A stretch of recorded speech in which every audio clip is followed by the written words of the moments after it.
السلام علیکم دوستو، آج ہم آپ کو دو درویشوں کا ایک دلچسپ قصہ سنائیں گے۔ تو چلیے بغیر کسی دیر کے کہانی شروع کرتے ہیں۔ یہ بہت عرصہ پہلے کی بات ہے کہ ایران کے شہر شیراز کے شاہی خاندان کے ایک بزرگ شاہی عیش و آرام سے بے نیاز، دنیا کے ہنگاموں سے دور، اللہ کی عبادت میں مشغول رہتے تھے اور انتہائی سادہ لباس پہنتے تھے۔ لوگ یہ دیکھ کر بڑے حیران ہوتے تھے کہ یہ نیک بزرگ شاہی خاندان سے تعلق رکھنے کے باوجود اس سے دور رہتے ہیں اور ہر وقت عبادت میں مشغول رہتے ہیں۔ خیر، اس طرح 20 سال گزر گئے اور پھر اپنی عمر کے آخری حصے میں ان بزرگ نے بادشاہ کے دربار میں جانا شروع کر دیا۔ لوگ اس تبدیلی پر بڑے حیران ہوئے، لیکن زبان سے کسی نے کچھ نہ کہا۔ ایک دن وہ اپنے معمول کے مطابق شاہی دربار چلے گئے۔ ان بزرگ کی عدم موجودگی میں دو درویش بہت دور کا سفر طے کر کے ان سے ملاقات کے لیے حاضر ہوئے، لیکن جب انہیں معلوم ہوا کہ بزرگ دربار گئے ہوئے ہیں تو وہ دونوں بڑے حیران ہوئے کہ یہ کیا ماجرا ہے۔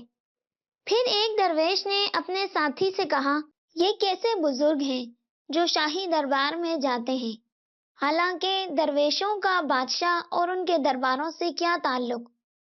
تو دوسرے درویش نے جواب دیا، غیب کا علم تو اللہ ہی جانتا ہے، وہی چھپی باتوں اور ہر ایک کے دل کے رازوں سے واقف ہوتا ہے۔ پھر دونوں درویش آپس میں مشورہ کرنے لگے کہ ان بزرگ کا کہاں انتظار کیا جائے، ان کی خانقاہ میں یا کہیں اور۔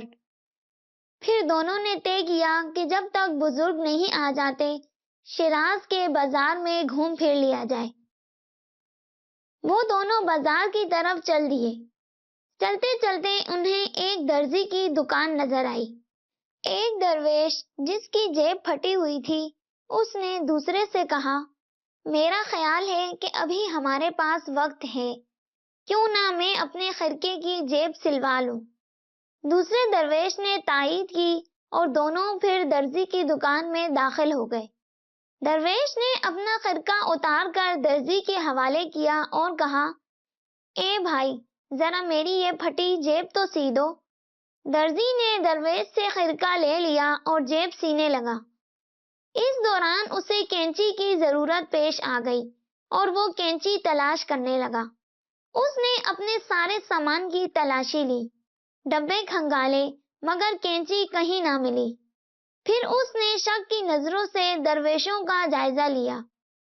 کوسوں کی مسافت طے کر کے آنے والے یہ درویش اسے حیران و پریشان عجیب سے حلیے میں بے اعتبار محسوس ہوئے۔ درزی نے ان سے پوچھا، تم دونوں نے میری کینچی تو نہیں دیکھی؟ درزی کا سوال سن کر دونوں درویشوں نے ایک ساتھ جواب دیا، بھائی، ہم اس شہر میں پہلی بار آئے ہیں، ہمیں تیری کینچی کا کیا علم؟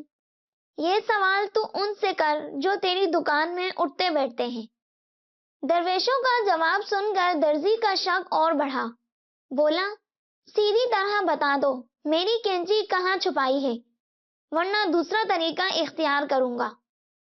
درزی کی بات سن کر ایک درویش نے کہا، تو دوسرا نہیں تیسرا طریقہ بھی اختیار کر لے۔ جب ہمارے پاس تیری کینچی نہیں تو دوسرے یا تیسرے طریقے سے کیسے مل جائے گی؟ درویش کی بات سن کر درزی نے پھر شک بھرے انداز میں پوچھا، تم دو ہی ساتھی میری دکان پر آئے تھے یا تمہارے ساتھ کوئی تیسرا بھی تھا؟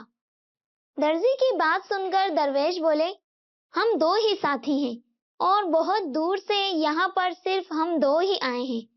تیری دکان میں بھی ہم صرف دو ہی داخل ہوئے ہیں، تیسرے سے تیری کیا مراد ہے؟ درویشوں کے بتانے کے باوجود کہ صرف وہ دونوں ہی اس کی دکان میں داخل ہوئے ہیں، درزی نہ مانا اور دونوں کو گھورتے ہوئے بولا، تم دونوں کا کوئی تیسرا ساتھی ضرور ہوگا اور تم دونوں نے میری کینچی اس کے حوالے کر کے اسے چلتا کر دیا ہوگا۔ درزی کی یہ بات سن کر اب تو دونوں درویشوں کو بھی غصہ آ گیا۔ وہ اس شہر میں نئے تھے، اجنبی شہر تھا اور اوپر سے ایک درزی ان پر چوری کا الزام لگا رہا تھا۔ ایک درویش ذرا غصے سے بولا، تیرا دماغ تو صحیح ہے، تو ہم کو چور ٹھہراتا ہے، تجھے شرم آنی چاہیے، ہم درویش لوگ ہیں، ہم کو چوری چکاری سے کیا مطلب؟ درویش کی بات سن کر درزی نے کہا، میں تمہاری کوئی بات نہیں سنوں گا، بس سیدھی طرح میری کینچی دے دو ورنہ ابھی سپاہی کو بلواتا ہوں۔ درزی کی بات سن کر ایک درویش نے عاجزی سے کہا، بھائی معلوم نہیں تجھے کیا ہو گیا ہے جو تو ہمیں چور سمجھ رہا ہے، کچھ تو خدا کا خوف کر۔ درویش کی بات سن کر درزی بولا، میں خدا کا خوف کروں اور تم چوری کر کے بھی خدا سے نہ ڈرو، بھائی واہ کیا بات ہے۔ درزی کی اس بات سے دوسرے درویش کو غصہ تو بہت آیا، لیکن نظر انداز کرتے ہوئے اس نے درزی سے کہا، بھائی یہ تکرار بعد میں کر لینا، پہلے میرا خرقہ تو سی دو۔ درویش کی بات سن کر درزی نے خرقہ دکان کے اندر پھینک دیا اور دھمکی دیتے ہوئے بولا، یہ خرقہ اس وقت تک نہیں ملے گا جب تک تم دونوں میری کینچی نہیں دو گے۔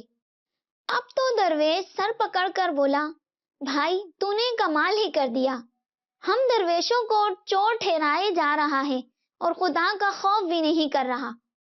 یہ سن کر درزی جھنجھلا گیا، بولا، دیکھو مجھے بار بار خدا کے غضب سے نہ ڈراؤ، میں بہت برداشت سے کام لے چکا ہوں، ورنہ اب تک سپاہی تمہیں پکڑ کر لے جا چکے ہوتے۔ جھگڑا بجائے ختم ہونے کے بڑھتا رہا۔ درزی کسی طور پر یہ ماننے کو تیار نہ تھا کہ کینچی ان درویشوں نے نہیں لی، اور درویش اپنی بے گناہی کا ثبوت دینے سے بے بس تھے۔ درزی بار بار کوتوال اور سپاہیوں کی دھمکی دیتا، آخر درویش غصے سے بولے، جا تو سپاہیوں کو بلا کر لے آ، شاید اسی طرح تیرا دل مطمئن ہو جائے۔ پھر درزی نے سپاہیوں کو بلا کر درویشوں کو کینچی چرانے کے جرم میں گرفتار کروا دیا۔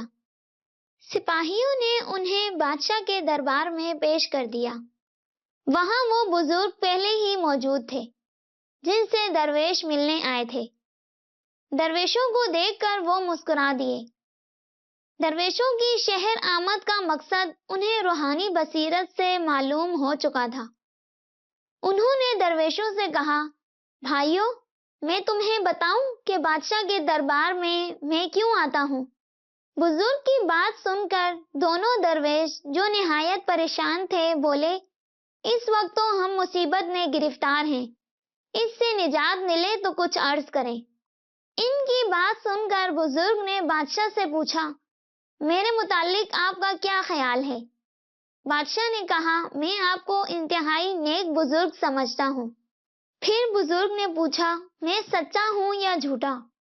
بادشاہ نے جواب دیا، آپ سچے ہیں، اس میں کیا شک ہے؟ بزرگ نے فرمایا، تو سنیے، یہ دونوں درویش بہت دور سے مجھ سے ملنے کے لیے یہاں آئے اور یہاں بے وجہ چوری کے الزام میں پھنس کر آپ کے دربار میں پہنچ گئے ہیں، ان بے گناہوں کو امان دے دیجیے۔ بزرگ کی بات سن کر بادشاہ نے ان درویشوں کو رہا کر دیا اور بزرگ دونوں درویشوں کو لے کر سیدھے درزی کے پاس گئے اور اس سے پوچھا، کیا تم ان دونوں کو چور سمجھتے ہو؟ درزی بہت ڈرا سہما ہوا تھا کیونکہ وہ بزرگ کو جانتا تھا۔ اس نے جواب دیا، نہیں، میں اپنی غلطی پر نادم ہوں۔ بزرگ نے کینچی کے بارے میں پوچھا تو اس نے بتایا کہ وہ مل چکی ہے، کپڑوں میں بند گئی تھی۔ تو بزرگ نے کہا، تم نے اپنے کپڑوں میں پہلے ہی اسے اچھی طرح کیوں نہ تلاش کیا؟ درزی نے عاجزی سے جواب دیا، حضرت میں حیران اور پریشان ہوں کہ میں نے ان کو چور کیوں کہا، میں اپنی حرکت پر بہت زیادہ پشیمان ہوں۔ پھر درزی نے دونوں درویشوں سے معافی مانگی اور سلا ہوا خرقہ درویشوں کے حوالے کر دیا۔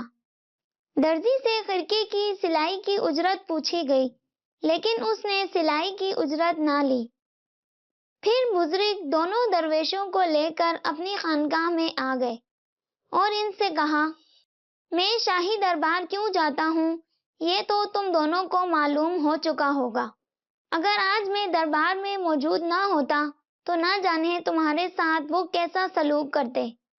بزرگ کی بات سن کر دونوں درویشوں نے شرمندہ ہو کر ان سے اپنی بدگمانی کی معافی مانگی۔ انہیں اب اس بات پر پکا یقین ہو گیا تھا کہ اللہ تعالیٰ کے ہر کام میں کوئی نہ کوئی مصلحت ضرور ہوتی ہے، لیکن یہ ہم انسان ہی ہوتے ہیں جو بجائے صبر کرنے اور اچھے وقت کا انتظار کرنے کے اپنے دل میں الٹی سیدھی بدگمانیاں پال لیتے ہیں۔ دوستو، آپ کو یہ کہانی کیسی لگی کامنٹ سیکشن میں ضرور بتائیے گا۔